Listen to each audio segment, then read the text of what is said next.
Hi, Fabio. Thank you so much for your time. I've actually I've seen you at I've seen you at Sepang in 2019, and I got some really nice photos of you. Let me see if I can share that with these guys later. So, jumping right into it, the less we speak about Qatar, the better. But can you talk us through what went down? Basically, what was said in Qatar was said that we had a tire issue problem, and then we know what was the other problem. So Qatar is the past. I'm more looking at the present and the future. Fair. What does the bike feel like this season compared to last season? What's changed on the bike? Change was not big enough, let's say, in the positive side.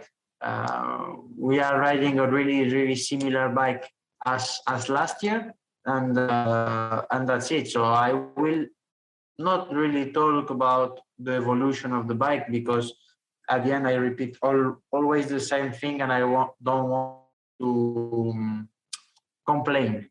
So at the end, what I said from the test until now is not changed. So basically, the situation. Okay, so not to stress too much on it, but how do you hope to manage the weak points on the Yamaha this season, especially considering it's the longest season with 21 races this year? Let's see, it's only the first race. Now is the second one. We will try to manage in the best way and try to see what we can achieve. But at the moment, the season just started, and I need to do my best. And I think that is an important moment for us. And that's it. Okay, so in continuation to that previous question, what is your wish list for development for the bike later on in the season, or the 2023 bike, next year's bike? Basically, more power is the first thing, and then more rear grip and turning. Of course, is 2 points that I really need to fight constantly for the victory, because our power is something that we need to work on since I arrived in Yamaha.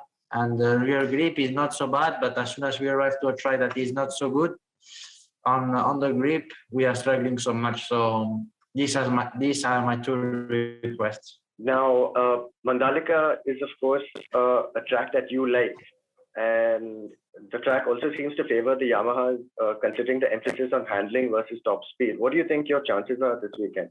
I think we need to forget about Yamaha is a good bike for handle or turning. This is old. This is the old version when was in 2014, 15, 16.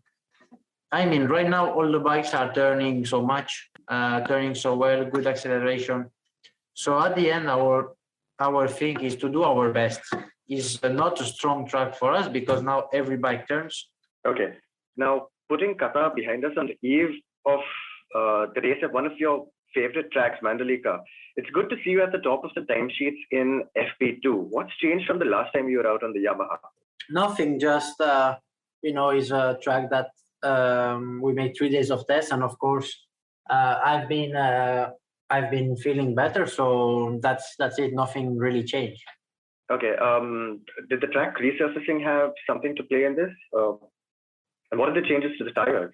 Well, the tire is different, tarmac is different, but basically the feeling is still there. So this is the most important, and I feel like we can achieve a good thing. Okay, so another Frenchman, Johan Zarco, was in the top 3 in FP2. Do you enjoy battling it out with Zarco on track? Because I know that you two have a good bond otherwise. I remember in the interview with Zarco, he said that you're one of his favorite drivers. Yeah, I have a really good relationship with Johan. But basically on track, I don't really care with who I am. I just want to finish the most in front as possible. So that's basically my goal. Okay. Any surprise development on the Yamaha that we can look forward to this season, or that you're looking forward to this season?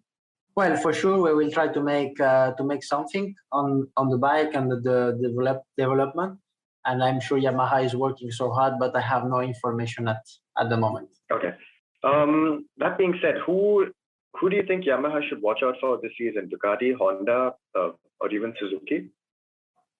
Everyone. And who are you watching out for? Who's your biggest rival this season? Basically, the top 10 of Qatar, and Pecco and Martin will be the guys to watch. Which of the rookies this season are you most excited to watch?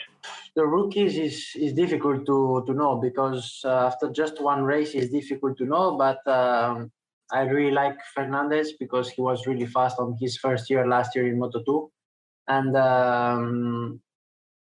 will be, I don't know, to be honest. I think all the 5 rookies that are in MotoGP this year deserve to be there.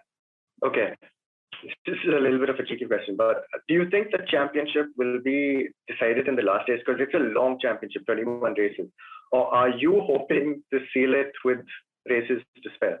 If the championship will be decided at the end. Yeah. Do you think it'll go down to the last race, or are you hoping that it's decided with races to spare? I don't know. To be honest, I don't know. We are only in the first race and going into the second, so it's 20 race to go. So I don't know. Okay. If you weren't riding a Yamaha, which team would you be riding? Which team would you pick? I will not answer this question. Okay.